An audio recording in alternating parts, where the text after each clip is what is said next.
4:01, so we'll call the meeting to order and take roll. John Crow. Here. Zane Colvin. Was this the right one? Okay. He's here. Walked in and looked wrong. Hey Ken guys. Houston. Here. William Chesser. Lacey Jenin. Here. Samuel Atkinson. And Jim Parrish. Here. Alrighty. Oh. I was first. Yeah, he was first. We have a guest, Yeah. Melissa, no, not Melissa, Morgan. Morgan Keeling. Yes. From the IRWP. That's it. Yay! Illinois River Watershed Partnership. Thanks for being here today. Did everybody get a chance to look over the minutes from last meeting? Are there any changes or did it all look okay? I'll make a motion that we approve the minutes. Okay, Second. second. Alrighty. All in favor of passing the minutes from last month? Aye. Aye. Any opposed? Alrighty, Melissa. that's you. Yes, so state champion trees. John had listed these. He said several species are not shown. And I think he means, I'm not sure what he means by that. I think he means that we have the vacancies, which he has listed below. But he got a Mexican plum nominated and won that. I'm not sure the location of that Mexican plum, if you all know. Was it, it's not prairie around, that he always talks about? It's not a prairie, Callie's Prairie. or Woolsey, or Woolsey, okay, out at Woolsey. And Everyone, is anybody presenting yet? There's no audio coming through from the remote side. You need to turn your yeah. audio on. okay, can you hear us at all or no? Oh, do I have it muted? right now. Unmute you. This is Hunter, sorry. I can see you and the camera going around, but Yeah, everybody's click on muted. your little icon, your. Oh, unmute. Okay, can you hear us now? Yes, ma'am. Thanks, Melissa. I am so sorry. We were talking about the state champion trees, but oh, Lacey, I jumped over that amazing tree item on the agenda. Number 3, amazing tree of Fayetteville. John said the plaques are being ordered right now. Not sure when those come in. For number 4, the state champion trees, he has gotten a Mexican plum nominated. We think it's at Woolsey Prairie. And a fringe tree at Walker Park has been nominated. Plaques are being ordered for those. And then he said there are champion tree vacancies, an American hornbeam, a Carolina buckthorn, a mockernut hickory, a possum haw, and a red hickory. So he suggests that the board start looking in our parks for some of these missing trees. Some do not grow in our area, of course, but if anybody sees these and sees one that's, of a notable size, please let us know so we could possibly nominate it. Are there any, go ahead, Lacey, I'm sorry, on No, number you're 5. Anybody have any follow-ups I from? have a question. Is the list that he's got up there, are those ones that are probably ones we could find in this area is what he's trying to say, I think? Yes, Okay. yeah. 'Cause I look up the list and there, of course, there's more than that are vacant too, so I just wanted to make sure that's what he was. I think that's what he's saying is these, though he said some do not grow in our area. But yeah, these are possibilities that we may have around here. Yeah, I looked on the list and there's definitely some that couldn't. There's no way. Gotcha. Yeah, I need to work on identifying those better. I'm not real familiar with those as much. Yep, I know what you mean. Some of them, yeah, we just don't see all the time, so. So there's like phone apps you can get that help though. If you take like a picture of the leaf, it can help you identify it. Yeah, Your those are iPhone pretty good. does it Yeah. Yeah, Pretty straightforward. that's good. Maybe we can have a contest to see who can find one first. Okay, I guess I'll stop sharing the screen so Jim can share and begin his presentation. Oh, sure. Okay.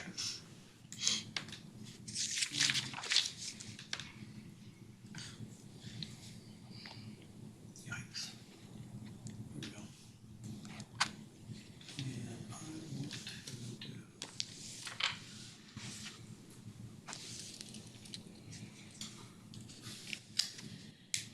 Something different than what's being done here.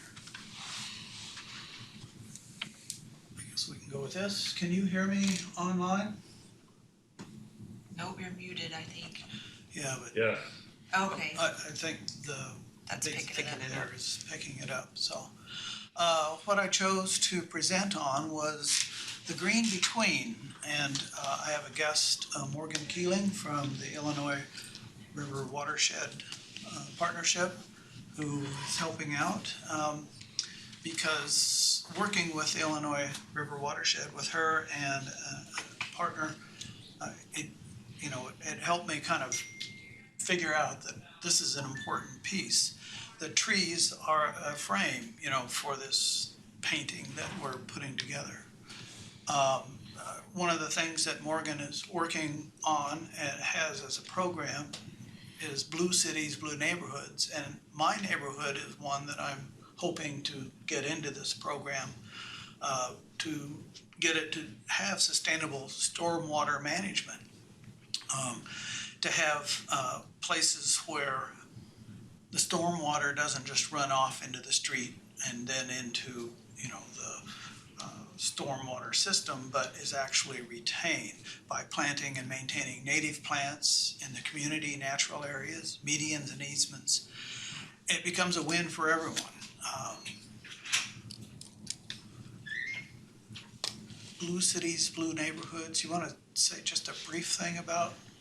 Yeah, so just to kind of encompass the program, we've split it up into two parts. One is trying to work more closely with the city councils and the planning commissions to understand what are the real barriers to getting low impact development or green infrastructure in the ground. But two, the portion that I met Jim through is I'm going in and looking at the stormwater network and looking at what features are there. Are there spring runs? Like, for example, Jim's neighborhood of Salem Heights is just upstream of the Wilson Springs Preserve, which is where they found Arkansas darters. They could possibly be in a spring run located just south of the neighborhood as well. So we look at those features and put together what we call a green infrastructure master plan, just to try and take into account all those components and what might that look like, kind of mapping out what might some green infrastructure solutions look like for the neighborhood. General recommendations, not high level, not engineered until we get to that portion, but just here's where we think the highest impact solutions would be best. Yeah, so we're hoping to work one up for our neighborhood.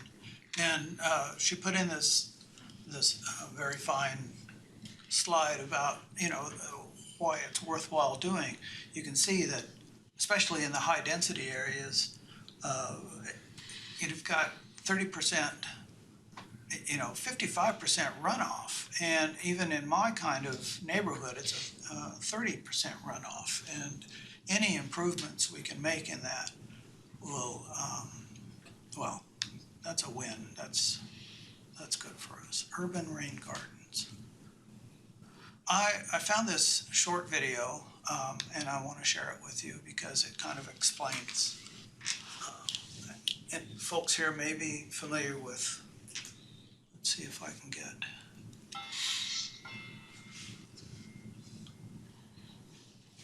DSI, green stormwater infrastructure, is used to help. Maybe we can't do it unless you turn your audio off. Oh, that's a good idea. Okay, I've muted it. When the rain falls on our rooftops and our streets and our parking lots, it can no longer soak into the soil. So what we have instead is very large quantities of water running off, becoming surface runoff, and it runs off very quickly to our lakes and streams and rivers, and it sucks up That was stormwater in a way that's closer to the way nature did when the region was covered by prairies and forests. We have a lot of tools in the toolbox. There's rain gardens, permeable pavement, vegetated roofs or green walls, rainwater harvesting with cisterns, and tree retention and planting. There's a space for these controls everywhere, and you get to be part of the solution. Basically, a rain garden is a bowl-shaped garden filled with spongy soils and plants that love to get soaked once in a while, but can also handle drying out. With that bowl, you can direct quite a bit of water into it and allow it to soak back into the groundwater, not running off into our water bodies. A lot of the first rain gardens we built were for people who had drainage problems on their property. And by putting in some green infrastructure that gets better over time, they were able to solve that problem and actually dry out their basements. A lot of people do it because they've heard of rain gardens. They've started to see them in their neighbors' yards. And they're like, dang, these are beautiful. I want one of those. It seems healthy, it seems vibrant. I don't have to mow it. So it's generally a lower maintenance landscape.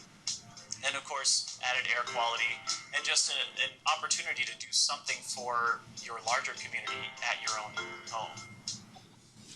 The Rain Rise program is a program that helps people get rain gardens in their yard, like mine. I got in contact with a landscaper and a rain garden installer. They're flexible and they listen to what I wanted, and so I got exactly the garden that I designed. It's an awesome program. You know, it helps the earth, it helps your yard. I feel that my garden really represents what I am and what my family is, and something that I can actually maintain. Ours is the first, as far as I know, the first block in the whole project. The landscape in particular is just stunning. I mean, we have year-round color. It's color now, it's color in the early spring. It rolls through, it seems to be almost zero maintenance. And one of the most fun things for me is that we've had a couple of just monsoon-like rainstorms. And the rain garden was taking all of that huge amount of water. It filled up as designed, and then it overflowed and went down to the next and filled it up. And I was impressed because there was a ton of water coming down. We personally feel like it probably added a great deal to the property value of all of our collective homes.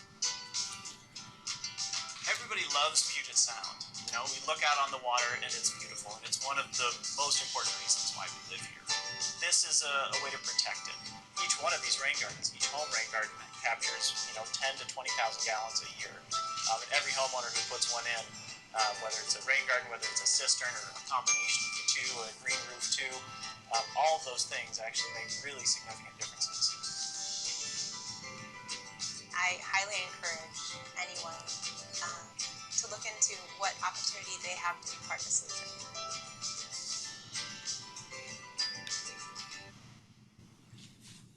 So, I show this video and I'd love to, come on. There we go. Let's go to, there we go. I wish we I had. unmuted mine. Should I mute mine again? No, let me stop that.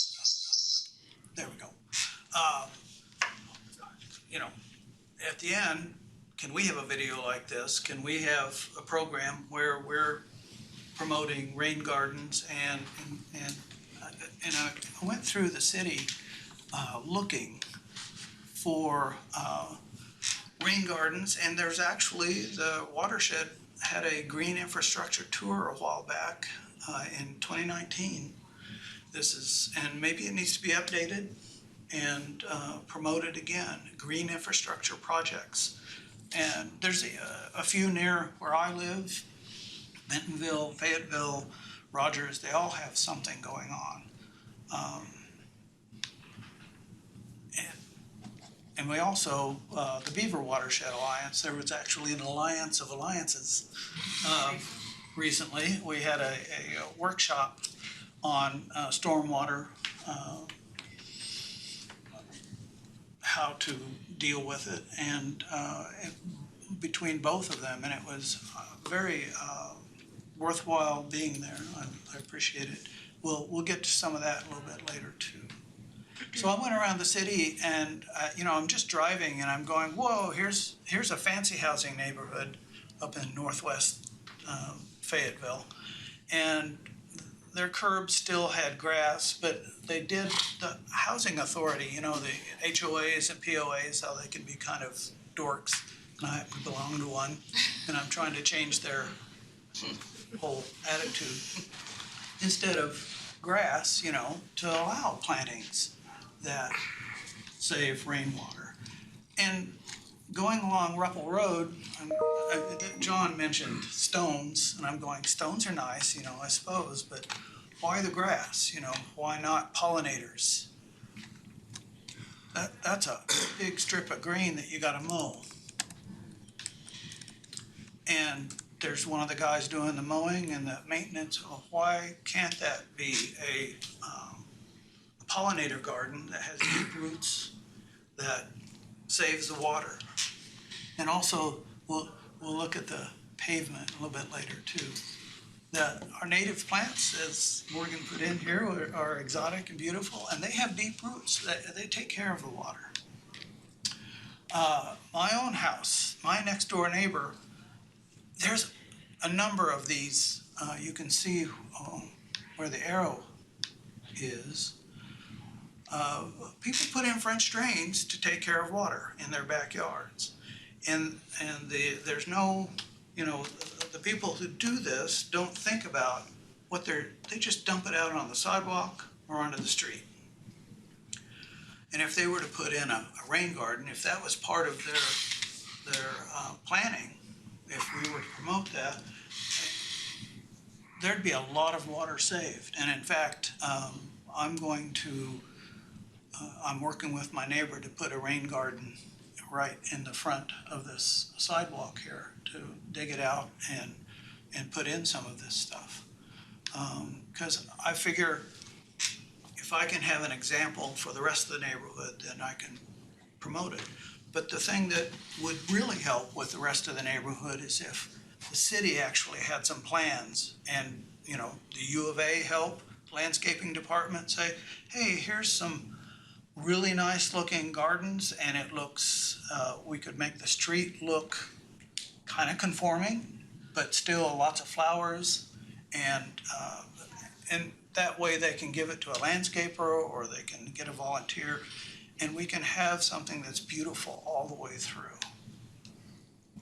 Now this was the seminar on stormwater, and here's the pavement. Can you describe the pavement a little bit?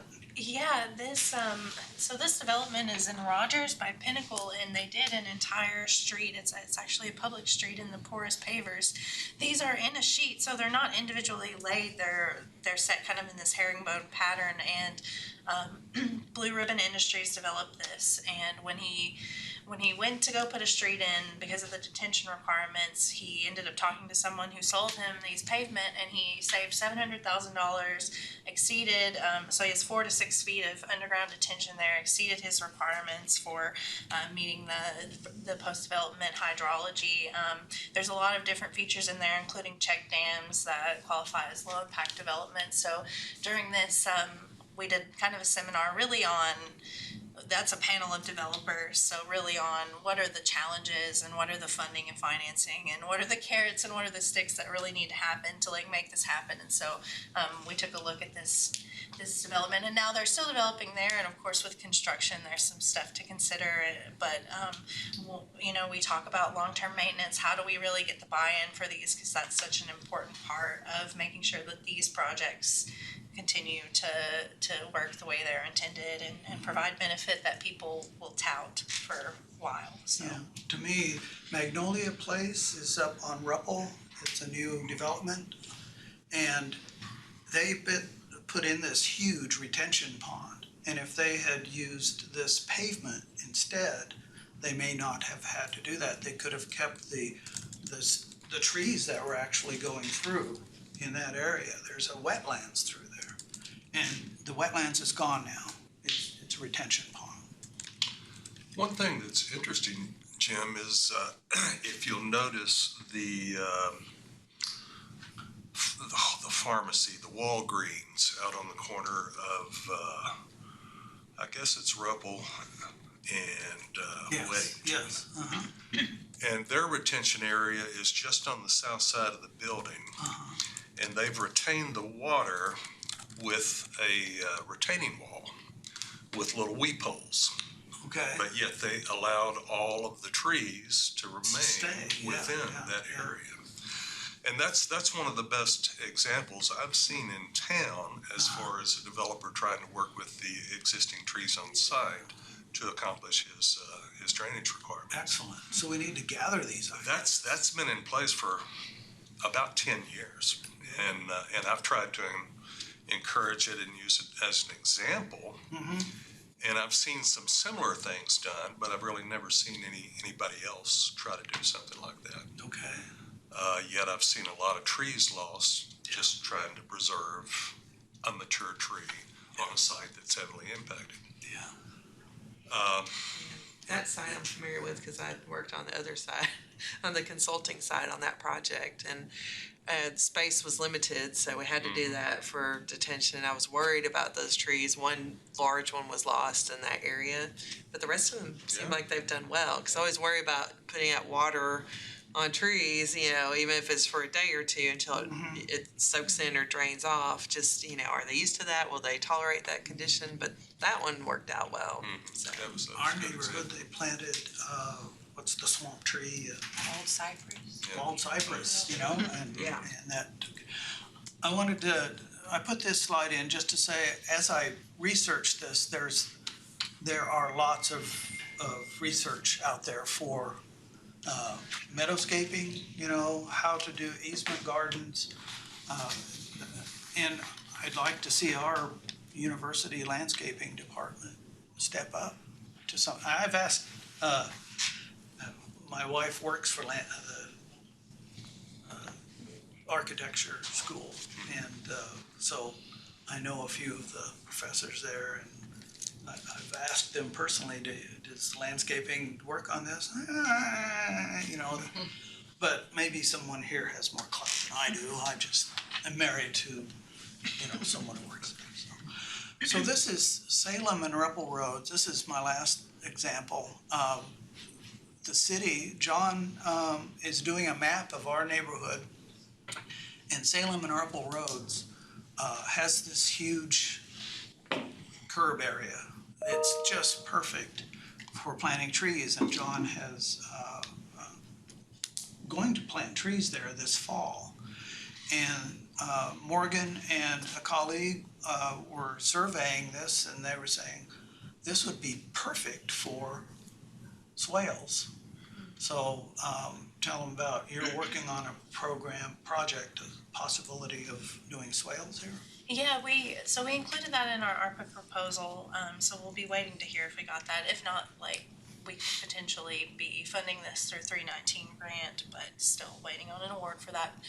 But yeah, the way this street was set up, there are already curb cuts existing, so from my colleague and I looking at it, this would not require any digging up concrete, breaking concrete. I think we could simply, you know, scoop out the middle, mix in some soil, different filtration medium, plant some plants and see how it goes. Really, you know, we like the adaptive and what they want to maintain really is the big question mark too. But that would be the idea here, is to look into rain garden to more advanced engineered bioswale solutions here that we could do without having to bust any concrete up, since existing water can flow in. All this goes into Claver Creek. So I just, you know, the questions I have and for this body is, you know, can we get landscaping plans from U of A or the city to get, you know, pay for from the watershed folks to get lists of appropriate plants and trees and bushes and plans on how to do it? You know, can we look into the installation costs and maintenance versus, you know, going in and mowing all the time versus having something that's beautiful and ecologically sound? And then, you know, what kind of policy changes have to be made or suggested? And in the end, you know, what kind of education can we do to benefit? This is a societal change. Our environment is not going to handle just the runoff. It isn't handling it. There's dead space, dead place in the Gulf, and we're part of that. We did that. We're doing it. And I when I go over to talk to my neighbor about not spraying his yard in a windy day so that my flowers can live, I kind of point out that, that spray is not just for his yard, it's for the rest of the world too. So that's what I wanted to bring forward. I think that's it. Thank you. Thank you. That's really good. It's like a whole mind shift. You gotta get everybody thinking differently. Beyond Bermuda, right? There's a slogan, Beyond Bermuda. Yes. Yeah, the idea of Absolutely. a manicured lawn is what everyone sees as beautiful. I deal with it so much, and sometimes we get funnel calls from folks who are dealing with, flooding or erosion problems, and you try to explain to them that, that natural area is providing benefit, and even it takes, it takes a little bit to get them to understand that. Yeah. So it's like moving that social needle just a little bit at a time.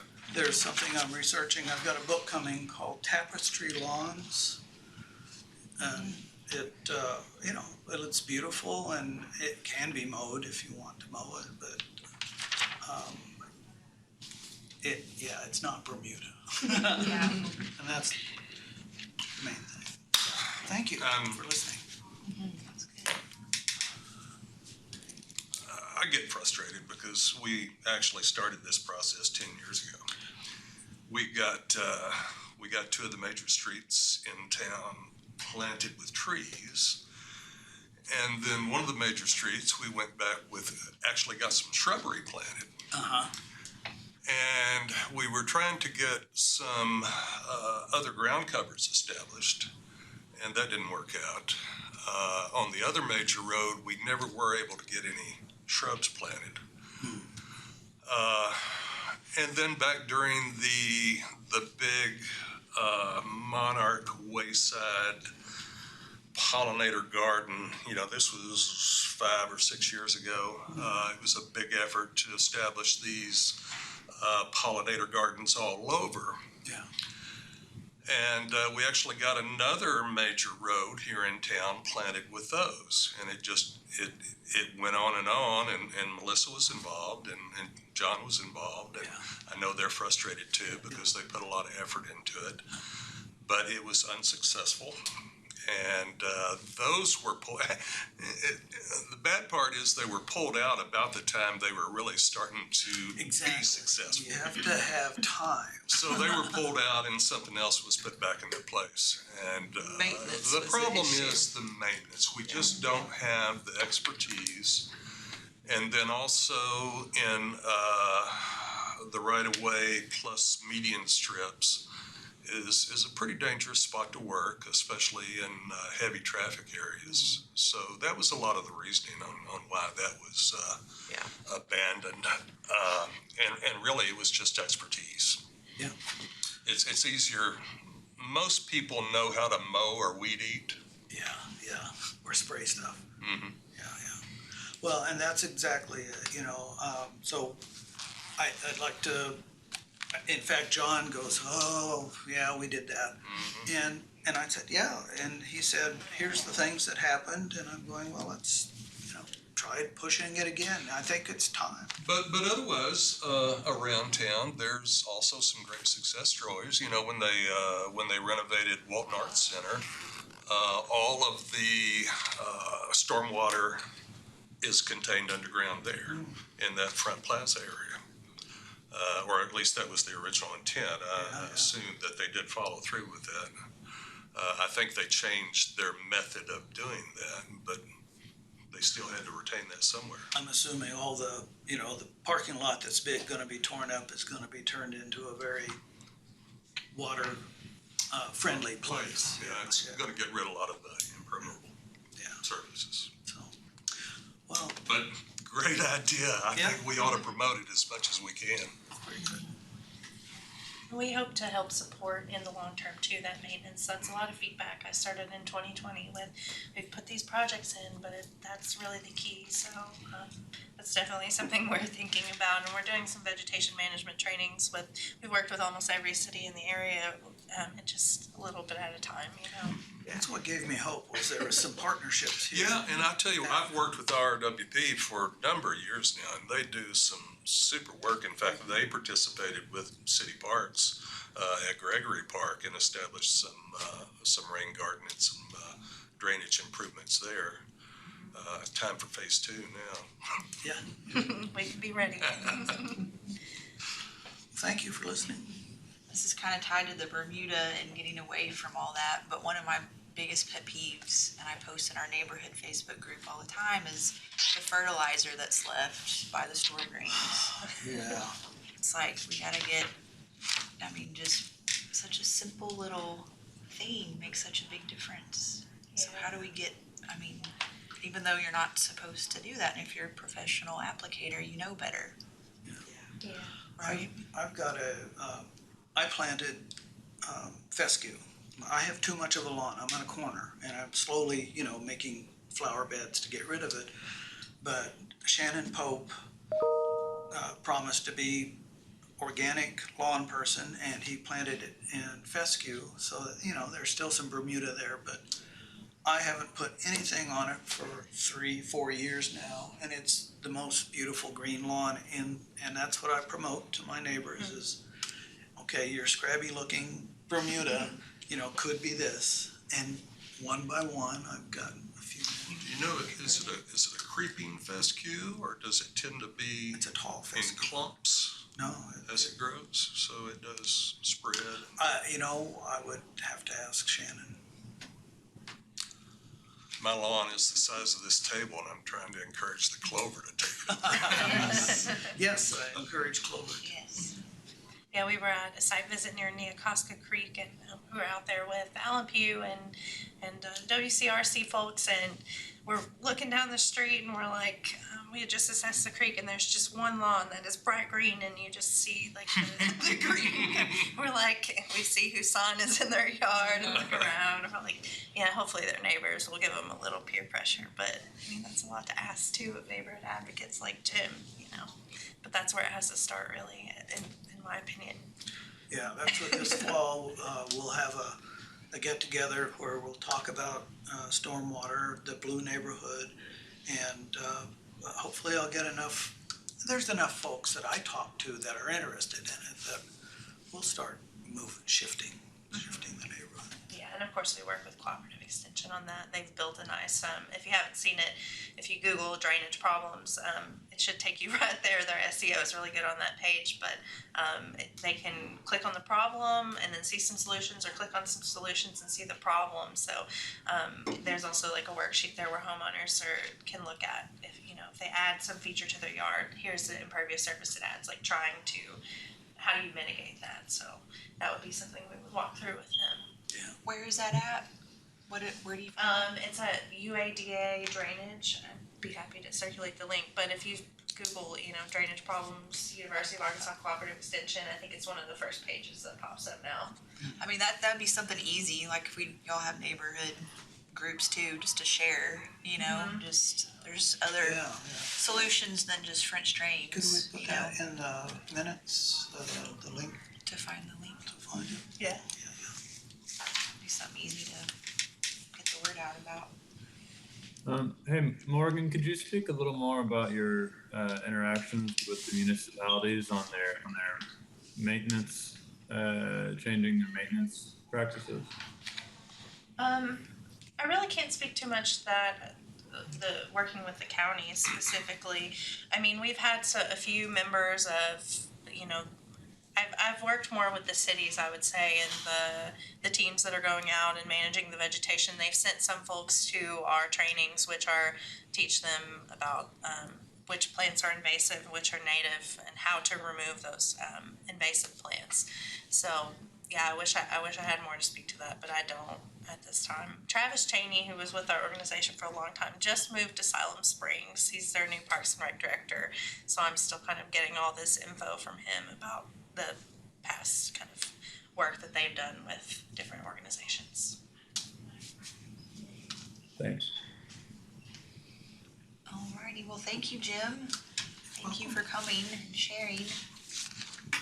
Yes, we're at project updates. Wait, yes. Yes, and you might want to back it up to who's presenting next Yeah. month. Is John, I think.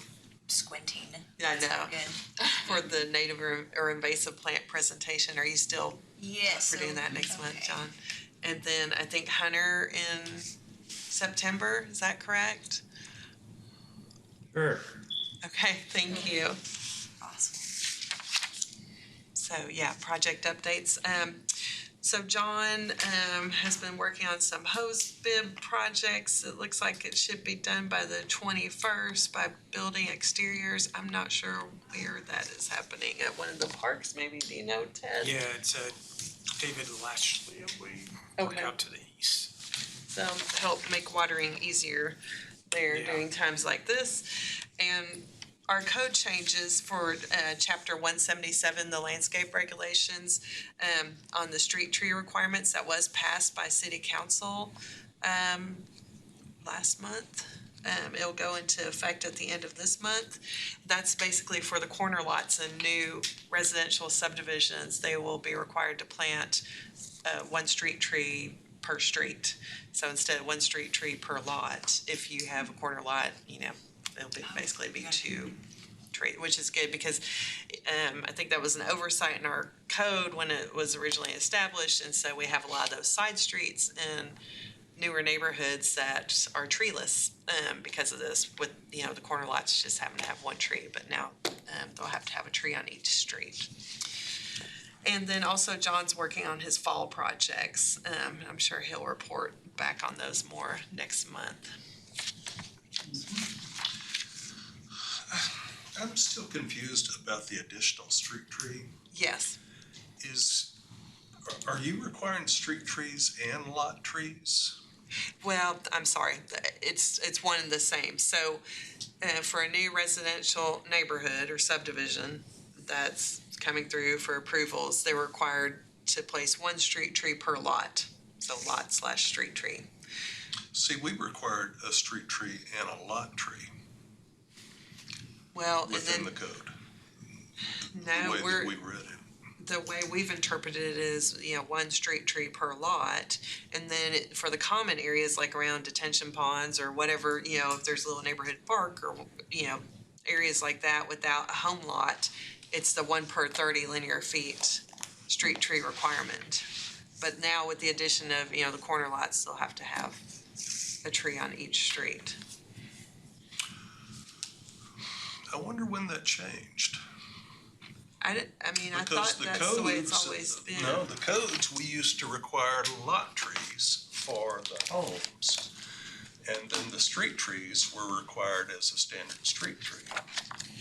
Right, for And that's how we interpreted it at the time, and Derek as well.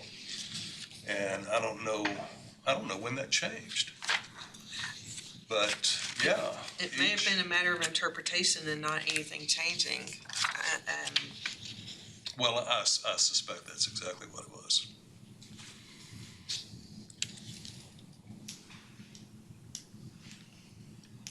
Sorry, it'll take me a minute to peruse No, through here. that thing is too hard to peruse through. Let me, I'm telling you, that thing is a bear.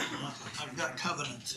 Let me look at it at my leisure, and Okay. I'll talk to you about that. Okay, sounds good.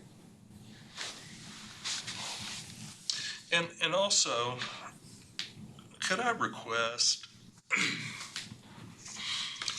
everything that we're looking at here is all feel-good stuff. But I'm not seeing anything here that's really seriously impacting Fayetteville's canopy. And it seems like one of the greatest impacts are the development projects. But since I've been here since just a few months now, I haven't heard anything on any development projects as far as what's going on, whether it's subdivisions, any of that. So I have no idea what's happening Okay, as what far as questions do tree you have? loss. Right, we have gotten away from doing our monthly numbers for a while. No, I'm and not it's talking about monthly numbers because that's just statistics. I'm just talking about an idea on, we had 3 or 4 residential development requests this week for so many acres. Basically what's happening in the city with our canopy. Okay. I can tell you, we have just been so busy. Yeah, I Since know. the I know. pandemic started, it's all I can do to keep up. I don't, I know that. I'm just, I just feel like we're not getting information. okay.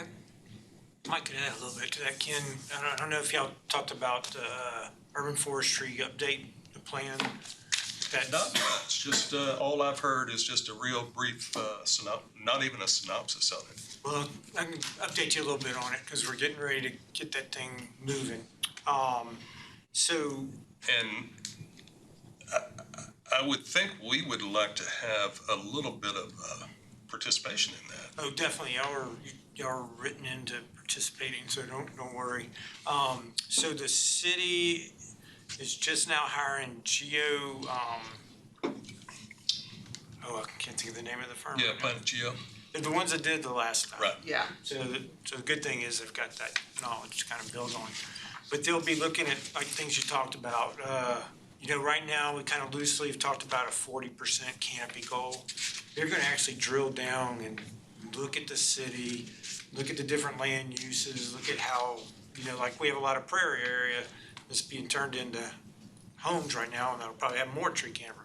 So looking at all those land uses and start to come to what might be a really Fayetteville goal would make sense.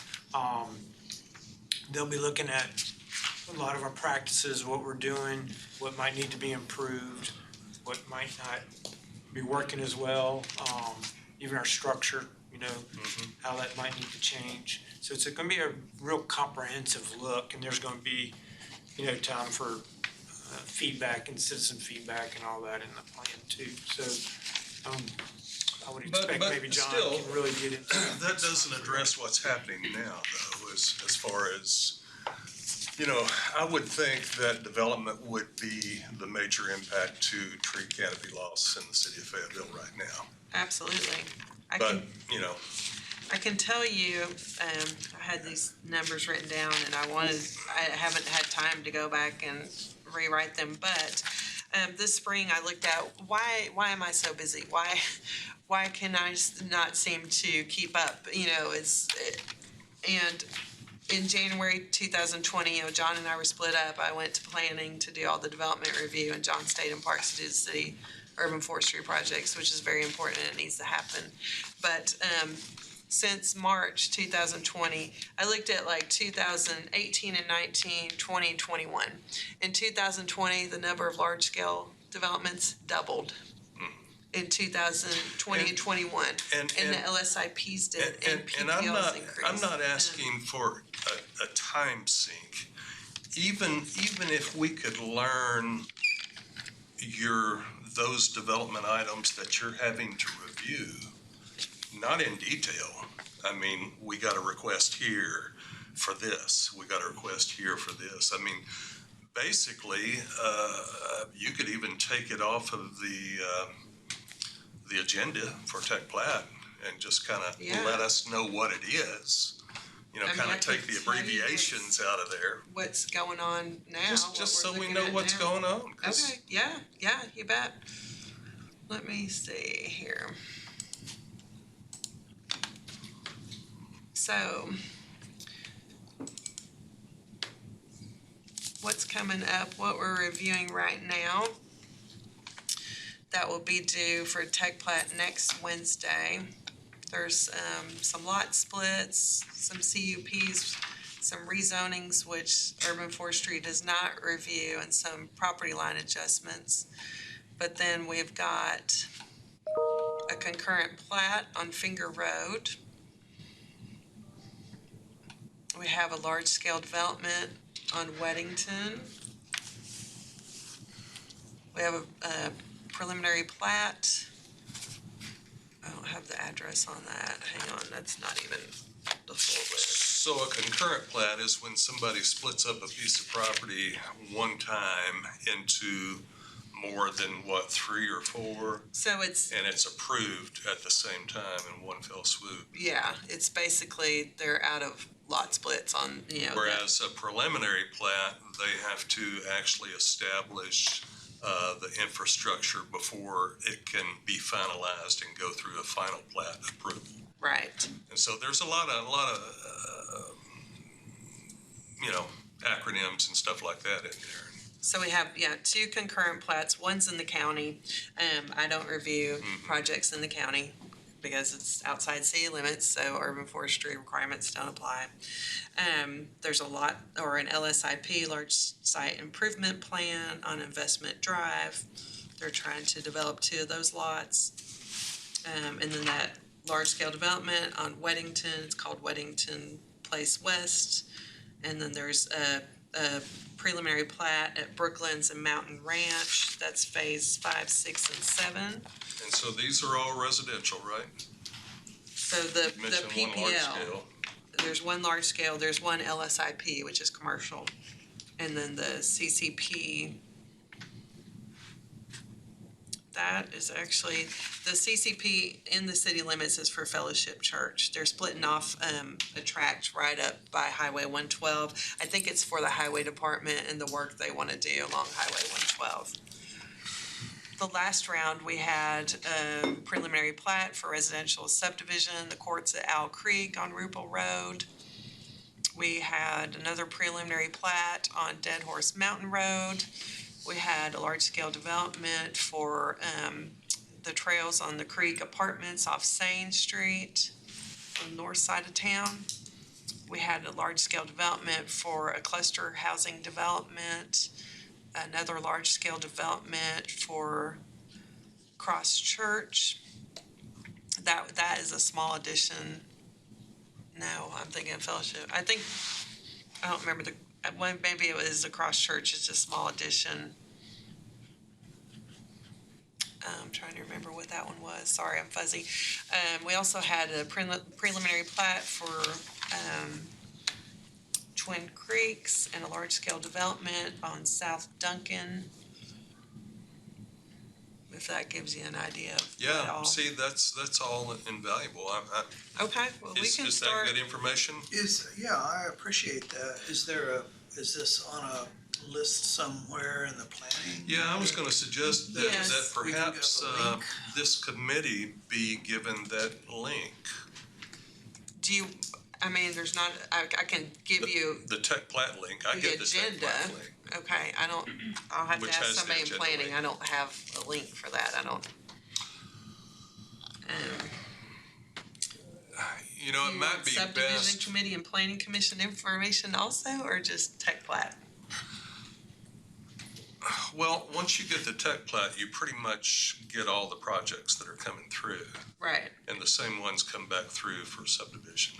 so if you get the tech plat agenda attached to the, to our urban forestry advisory agenda, does that work? That would be 2 agendas a month additional that you. I'm wanting, you might have to ask the other commissioners, because I can read the tech plat, I know what they're talking about, but I don't know if others can. Yeah. I'm just gonna ask, what is tech plat? Oh, when people, developers, consultants submit a project for approval with the city, it has to go through technical plat review first. So we review it, and then the technical plat review, it's once every 2 months, and it includes city staff comments and then franchise utility comments. And they take those back and they make revisions to their plans, and then they resubmit, and then it usually goes to subdivision committee, which is a committee of planning commission. And on some projects, they can approve it right then at subdivision committee, and some they have to refer or forward to planning commission. So then they, again, have more comments from us at subdivision committee. They have to revise those, turn them back in for planning commission, and then the planning commission reviews, those projects, and then So there's approves them or not. projects in here that we should be interested in, and that we, either as a committee or as individuals, may want to speak to the planning commission or the council. And certainly subdivision committee and planning commission agendas are posted on the city website. I mean, you could easily find that information. And you can sign up for them.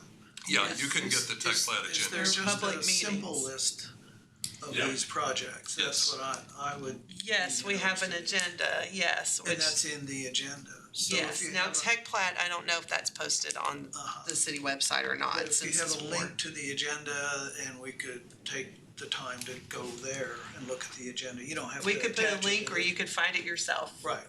You know, You search can the sign website up and- to receive that I think I link. did, and I keep getting all these things and they look cool, but you know. Did you say it was once every 2 months? I said tech plat is twice a month, Twice a month, okay. yeah. Thanks. Ken, Sometimes. Can I ask a question? What I'm hearing from Melissa is that the amount of stuff that they're having to review is doubled or tripled in recent years, especially the large scale, which obviously for me raises a lot of concerns about, you know, how much greenfield development is going on inside and just outside the city limits, and what that's doing to the remainder of the green network that we have. And I also hear, I think from what you're saying, you're saying you wish that there was more awareness about what developments are happening. And I get that too. I guess my question is, and you know, I think that, like Melissa said, a lot of that is out there and it's definitely accessible, if not the easiest to digest always. But my follow-up to you would be what, with that additional awareness, what would you make a recommendation to this board to do with that awareness? Is that to recommend that we go out and look at these projects for existing conditions, or to weigh in some way to assist Melissa and John in their reviews for additional things to look out for, or to speak publicly at council meetings? Can you clarify a little bit what you think the actionable items are from this additional awareness? I think you just did. Yes to all of what you just mentioned. I think for us to play an active role, that we have to be aware of what's going on, and yes, we can find that on our own, and I do, but I feel like this is information that's very pertinent to, if we're called on to make any decisions here at all, or to promote urban forestry throughout the community, then we need to be well versed in what's going on regarding urban forestry within the community, especially as far as tree loss. May I make a suggestion?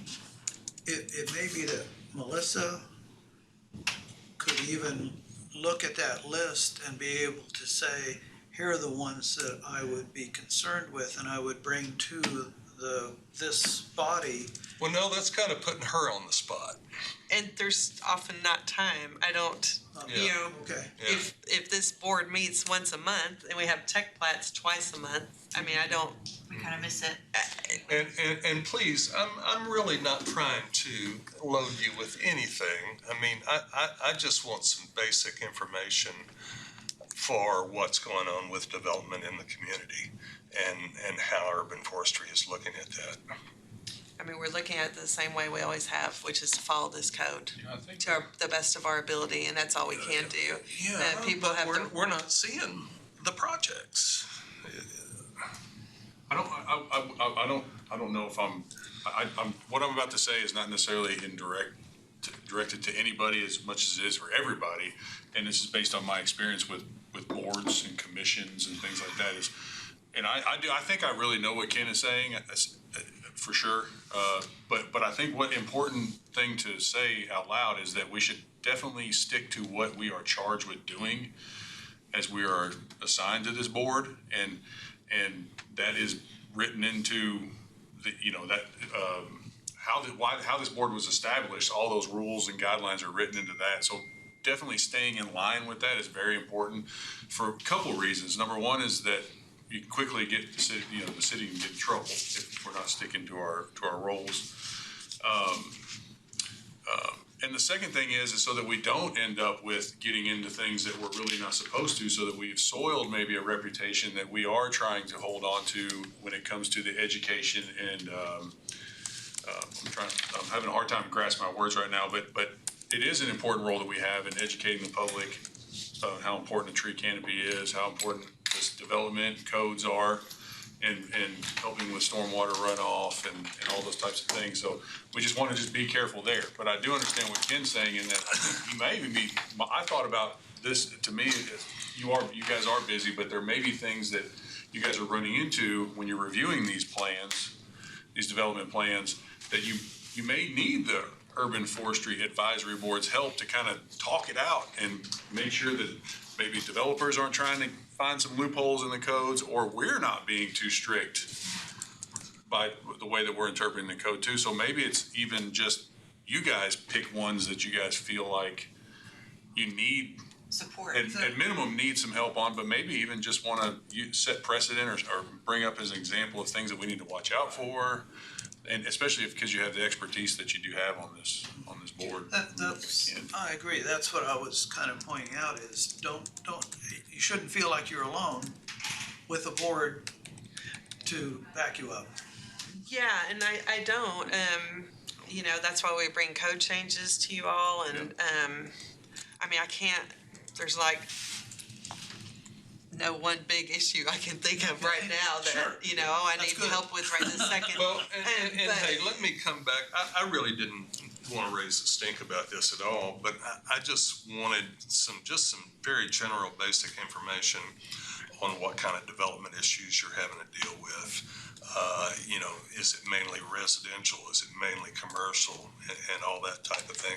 I really didn't want it to be a big effort, just some basic information. And I'm sorry, I have to run. My air conditioner repairman is at the house. So We'll take it. I'm sorry. I didn't mean to cause a problem or anything. But you know, as a commissioner, just basic information is what I was after. Okay. Got it. All right, well, with that, do we want to adjourn the meeting? Does anybody have any comments or public comments or? All right, anybody want to make a motion to adjourn? I make a motion. Second. All right. It's adjourned. Who's all there?